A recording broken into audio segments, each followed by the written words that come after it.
Porque é estatal. É estatal. Você vai, eu sou. Os países europeus, Alemanha, Suíça, Inglaterra. Eu contra-chefe. Já desconto. Não tem como você ser dizimista. Aí eu posso dizer que lá é 100% dizimista. É fiel, né?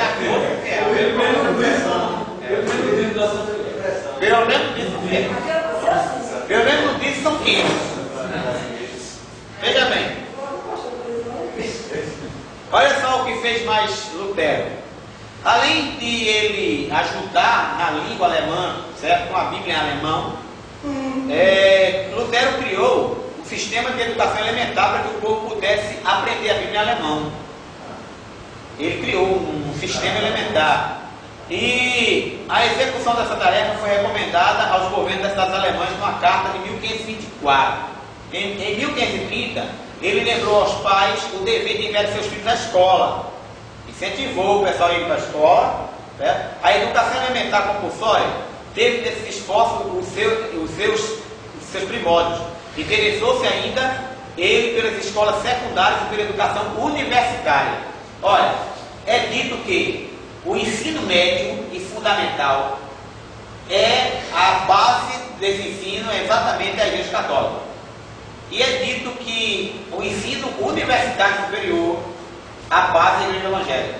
A reforma foi que impulsionou as universidades. Certo? Tanto que universidades como Harvard, Cambridge, Oxford e tantas outras surgiram na reforma, com as igrejas evangélicas. Certo? Agora que elas seguem outros caminhos, tem curso mesmo. Mas na época era a formação de pastores. Harvard, mesmo aqui nos Estados Unidos, era a formação de pastores. Quando as colônias chegaram, batistas, presbiterianos, anglicanos, metodistas, luteranos, então eles disseram: peraí, as colônias estão aumentando, né? Se desenvolvendo, temos que ter pastores para pregar. Aí faz uma universidade para formação. Aí Harvard surgiu, não é? Então a reforma trouxe a universidade, certo? Já os católicos, a ênfase maior é no ensino médio fundamental. Então, outra importância da reforma. E Lutero foi um dos nomes que desenvolveu a escola na Alemanha. Lutero também recolocou a pregação em seu devido lugar, certo? Estabelecendo um meio de instrução espiritual largamente usado na igreja lá do primeiro século, né? Ele levou a cultura a geração da sua época a olhar mais para o lado, né, cultural da coisa, tentar aprender, tentar ler, tentar buscar, até porque foram 1200 anos do povo sendo levado pela igreja. O povo não pensava, a igreja pensava, não é? E por conta disso Lutero disse: não, vamos buscar a cultura, o conhecimento, não é? E uma outra coisa que Lutero também se beneficiou foi da Renascença, né? O movimento renascentista que aconteceu no século XV, aliás, já vem do século XIII, XIV, XV, foi uma das forças para Lutero fazer a reforma. Por quê? Porque a Renascença foi uma busca ao homem, o humanismo. A Renascença, ela foi de encontro à igreja no sentido de deixar o homem pensar, deixar o homem criar as coisas.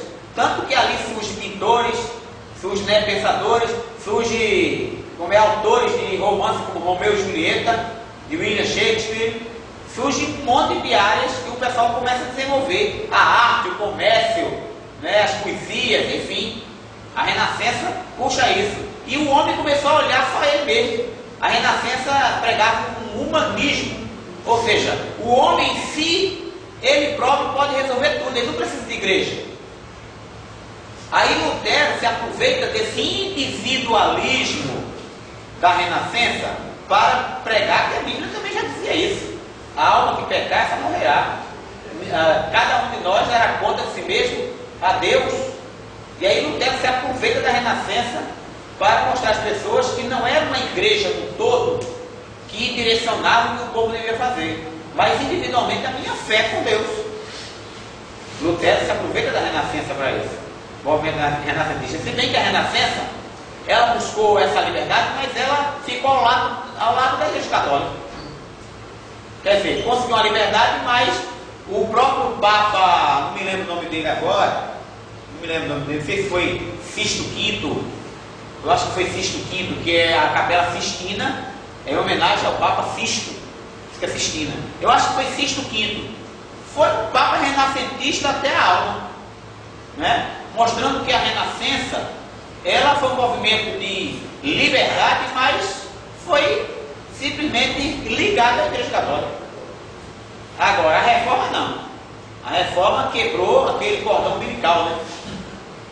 A Reforma fez o povo pensar, e pensar bem diferente, né? Certo? E graças a Deus por ter, né, certo acontecido. Para substituir a Igreja como autoridade, Lutero, certo, apresentou a Bíblia agora como autoridade. Olha lá a briga que isso vai dar. Até então, a autoridade máxima era a Igreja e, por sua vez, o Papa. Agora, Lutero vai dizer a Bíblia. E agora, né?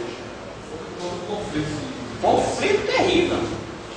Depois de mais de 1000 anos de história, alguém chega e desfaz a coisa, como é que fica? 1000 anos. O povo sempre vendo aquilo. Você imagina o impacto que não foi? Lutero chega agora e fala, é a Bíblia a maior autoridade da igreja, né? Como regra sem prática. Oi? A quebra de paradigma foi grande. Quebra de paradigma foi muito, mas muito grande mesmo. Ele dizia que a Bíblia é a única regra de fé e prática infalível para todo crente e sacerdote, não é? E ela seria usada para orientar as pessoas na igreja, não é? Também Lutero insistiu sempre na comunhão das pessoas no corpo de Cristo, que é a igreja. Então Lutero, ele traz para nós, não é? Assim, grandes ensinamentos, certo? Agora, o que é que Lutero pensava na predestinação, essas coisas? Será que Lutero falou uma coisa?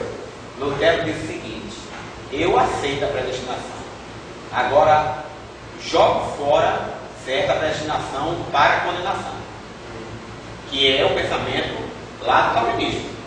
O calvinismo tem a predestinação para a salvação e tem a predestinação para a perdição. Lutero disse, essa para a perdição, Se aceitamos, mas Lutero não aceitava não, só aceitava um. Não aceitava não. eles são ligados intrinsecamente. Então era arminiano. Lutero, na verdade. Não, ele era, certo, luterano. Não, tô falando assim. Não, e eu estou respondendo a você. Ele era luterano porque certo luteranismo passou a ser um outro segmento doutrinário da reforma. Entendeu? Vocês estão ligados nessa questão, ligados Oi? em negar. Oi? Entendeu? Enquanto que o arminianismo negava a predestinação lá, e o calvinismo diz que tem a predestinação dos dois, Lutero dizia, só aceita a predestinação para os salvos. Entendeu? Certo? É exatamente o luteranismo. Então, pastor, isso que eu estou dizendo, tipo assim, porque todo mundo sabe, até quando fala que vai ter, quem sabe que vai ser salvo e quem não vai ser, né? Vai ter gente que não é salvo. Então, ele pode não ter dito que não aceitava o arminiano, mas assim, mas na lógica. Mas a questão até você raciocínio está bom, agora a questão é que a Bíblia vai surgir não sei quantos anos depois. Ah, tá. Entendeu? Mas ele então. Não, mas vendo hoje, não, mas você está correta, vendo hoje, depois que a Bíblia surgiu, foi uma coisa parecida com Eu acho que isso. você não é só calvinista e nem só arminiano. Você não está aberto, né? Fala da Bíblia, Certo? Então, essa era a linha de pensamento de Calvino, ou de Lutero. Por isso que tem, sim, 4 segmentos religiosos, 4 pilares da reforma. Certo? Anglicanismo, calvinismo, não é? Anabatistas e luterano. São os 4 segmentos. 4 segmentos doutrinários diferentes. Por isso que tu pode dizer que as igrejas luteranas, elas são da linha do calvinismo, nem anabatista e nem certos anglicanos. Porque os anglicanos vão seguir muito a linha arminiana. Mas o estopim foi através de Lutero e todas vieram depois. Todos depois. Lutero